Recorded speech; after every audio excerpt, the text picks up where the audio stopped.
Zamislite da se probudite jedno jutro i kažete, pa danas i sutra i baš mogu da odvozam 1200 km. Danas je subota ujutro, ja sam se probudio u 5, jer je Dejana na prozoru. Rekao, ajde idemo na neko mini putovanje u Rumuniju. Tako da evo, danas idemo da izvozamo po planu nekih 550 do 600 km. Idemo prvo do Temišvara, a onda idemo na onaj 7C put. Ne znam kako se pravilno izgovara, mislim da je Transavgastan ili tako nešto. Tako da eto, to je plan za danas i za sutra. Neću se mnogo snimati jer nosim samo jedan telefon, tako da možda vam snimim par kadrova i kako napreduje vožnja. Bravo ljudi, evo nalazim se u Zrenjaninu. Svratio sam da odem do bankomata i da popijem kafu, pa nastavljamo dalje. Možda baš nije pristojno što sam onako došao skroz do bankomata, ali evo, idem da uplatim neki novac na račun, pa nastavljamo dalje do Temišvara. Inače, evo, za sada sam prešao 53,4 km i neka prosječna potrošnja je oko 4 litre. A evo sada tek počinju da se otvaraju radnje, inače 7:30 je ujutro. Ja sam u centru Zrenjanina i još uvek ovde nema nikoga.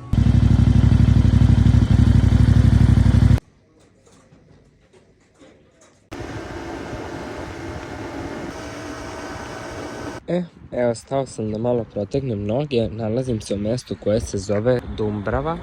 Tu je ovo nešto što simpatično izgleda, baš nisam neki turistički vodič, ali evo, stao sam čisto malo da se odmorim, pa nastavljam dalje. Za sada sam prešao 224 km od jutros i mogu da kažem da sam zapao u neki malo dosadniji deo na autoput, ali evo, nije dugo trajalo, možda sam se vozio neki 45 minuta autoputem. Sada idem do jednog mesta koje se zove Sebeš i tačno ispod tog Sebeša je put 67C i jedva čekam da ga izvozam, da vidim kakav je pogled, kakav je vazduh, da napravim neke dobre fotke i mislim da ću baš uživati.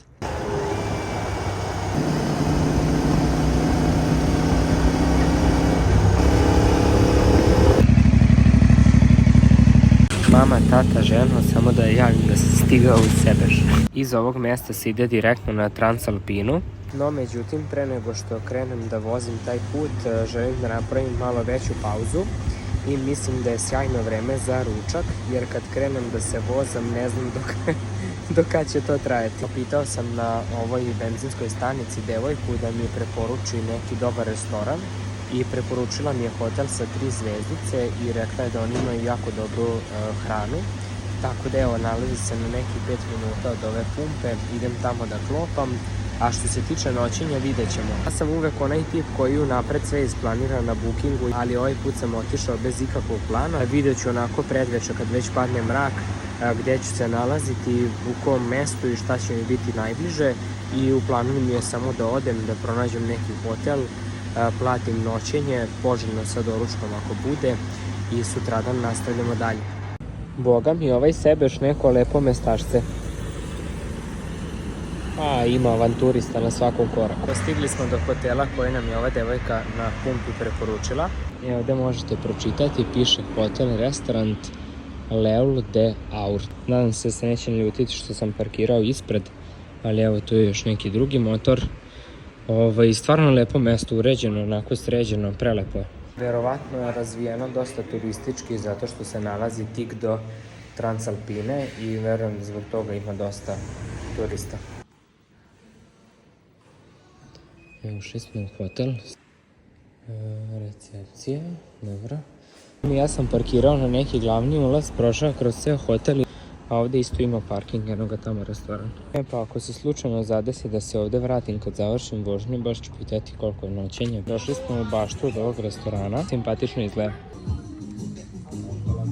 I završili smo ručak, pa polako krećemo. Žao mi jako što nisam poneo kameru koja se kači na kacigu, jer stvarno su kadrovi bili fenomenalni. Bilo je podosta motora, ali nije bila neka ogromna gužva. Ljudi, mene je ovo potpuno oduševilo. Ovde posle ručka sam počeo u stvari da se penjem na Transalpinu i nećete verovati šta sam sve doživeo. Sada ću vam ispričati kako je to izgledalo, iako većinu toga zaista neću uspeti da prenesem preko kamere. Kada sam se počeo penjati na Transalpinu, video sam da polako zalazim sve dublje i dublje u šumu. Temperatura je pala drastično, bukvalno sa nekih 25-6 stepeni koji su bili prijatni, temperatura je pala na nekih 17-18. Takođe, što sam više zalazio u šumu i što je ta priroda oko mene postajala bujnija, to je bilo više oblaka koji su bukvalno bili na dohvat ruke. Znači ja ne mogu to da vam objasnim, bit će uskoro jedan kadar kako vozim da vi gledate od napred. Bukvalno sa vremena na vreme je oblak bio dohvatljiv i vi bukvalno prolazite kroz oblak. Znači nije bilo u pitanju magla, nego je bio u pitanju oblak i sve se to dešava u jednoj prelepoj šumi. Na svakih 5, 10, 15 km vas obuzme neki različit miris šume. Tako mi je žao što nemam kameru na kacigi da vam pokažem kako je sve lepo u stvari. Pazite vi u koju sam ja onda zamku upao, znači vozio sam već 350-400 km i zatim sam krenuo da se penjem na Transalpinu i da ulazim na ceo taj prelepi put i ja počinjem na svakih 5 do 10 minuta da stajem sa motorom, da slikam i da gledam prelepe poglede i pejzaže. Sada ćete vidjeti uskoro naredni kadar, znači put postaje sve više mokar, a to je iz razloga zato što se penjamo sve višlje i što je veća nadmorska visina, veći broj vodopada bukvalno curi ispred vas. Ono što mi isto fasciniralo jeste da sam bukvalno duž puta pronašao 2 ili 3 izvora gde se ljudi skupe, sipaju vodu i stao sam ja isto da natočim i čoveče kada sam probao tu vodu ima isti ukus kao i rosa voda. Znači ja rosa vodu obožavam, baš onako drugačiji ukus. Evo ljudi moji, samo da vam snimim jedan video sa vožnjice. Ja sam upravo danas ispunio sebi jedan od životnih ciljeva. Ovde je vodopad, ako se čuje.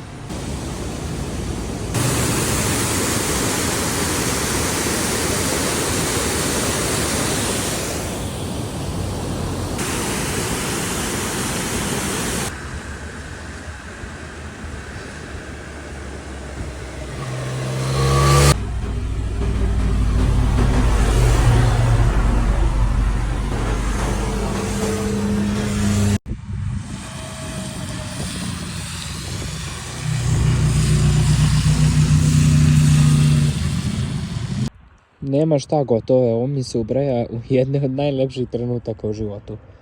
Znači, stvarno sam potpuno oduševljen.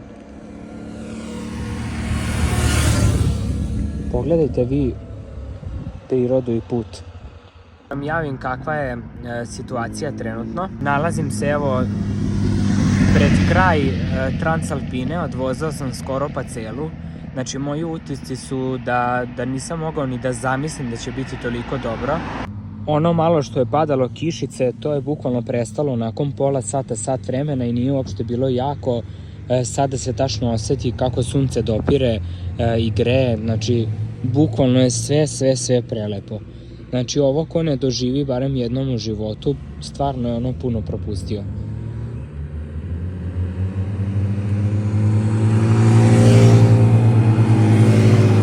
Obiđem sutra 7C, ovaj drugi put.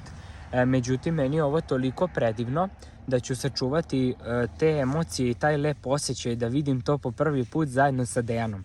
Tako da li ćemo mi ići jednom motorom zajedno ili ćemo ostvariti naš zajednički cilj, uzeti Land Cruiser i povesti možda i Laru sa sobom, to ne znam, ali znam da taj sutrašnji put koji sam planirao prvenstveno da obiđem, da ću to ostaviti za neki drugi put, ne zato što ne bi mogao da stignem, znači mogao bi, danas sam prešao već 500 km, ali eto, želim tu neku lepu emociju i taj lep osjećaj da podelim zajedno sa još nekim, a ne da doživim to sam, tako da evo od srca to čuvam za sljedeći put, ali hvala ti Rumunio, toliko sam dobio više nego što sam očekivao da nisi svesna.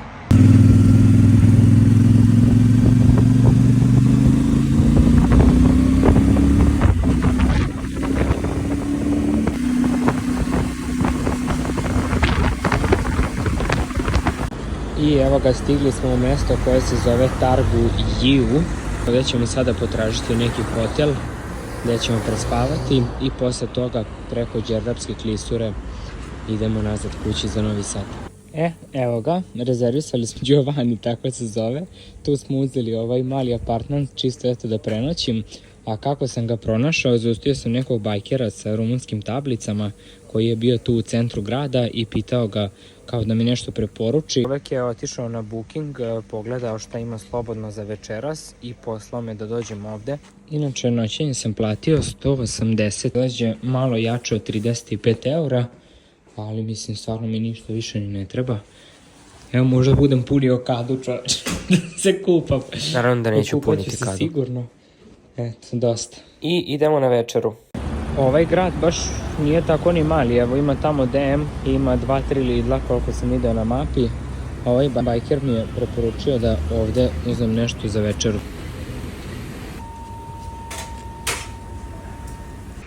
Juju, šta se ovo dešava?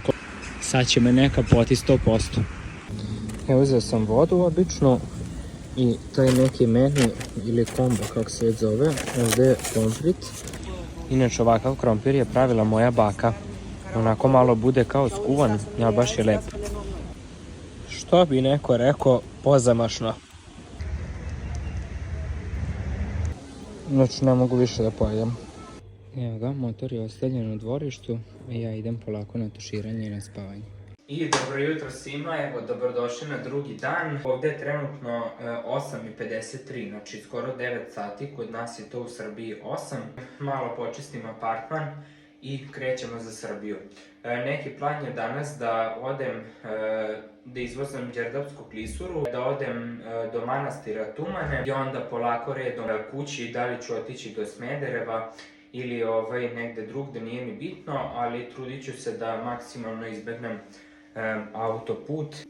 Po Google mapi piše da je to neki 7 sati vožnje, tako da zajedno sa nekim pauzama da ću predveče stići kući. Tako mi je ono i za leto i za zimu, znači kada je leto ovde mogu da se otvore lufteri i mogu da se otvore ovi lufteri napred. Pogledajte vi kakav put.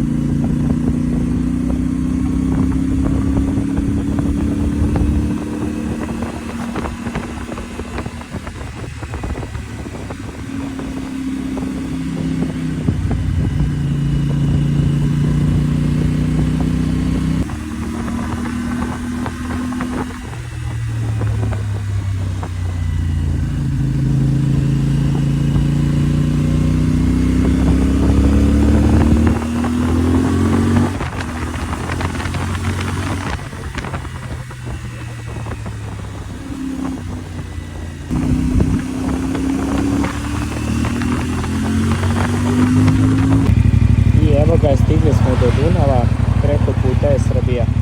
I stigli smo u Srbiju. Idemo do manastira Tumane. Nalazimo se na 661. kilometru našeg putovanja. I evo, vozim se već nekih 10-15 minuta uz Đerdapsku klisuru i mogu reći da su prizori predivni.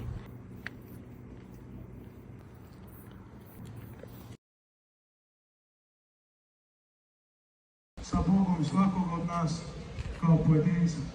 Dakle, molimo se jedni za druge da Gospod usliši, da nas izbavi od svih tih nemoći, od svih tih bolesti, slavovat ćemo samo još jednom, dakle, ulica pokazujete. Evo manastir Tumane. Ja sam se pomolio za ženu, za dete, za moju porodicu i za neke stvari još koje su mi bitne. Tako da sad možemo da nastavimo dalje.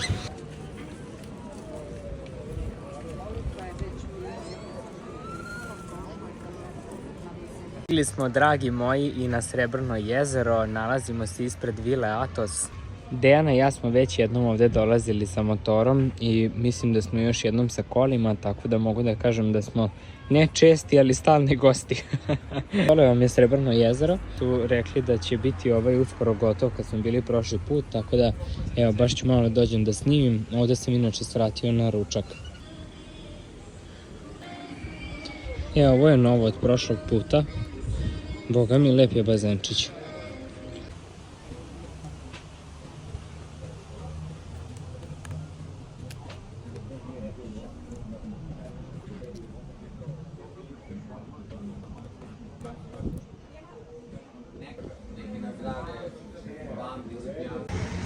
Mislim da sam stigao do 960 i nekog kilometra od juče ujutru i sad mi je već dosta.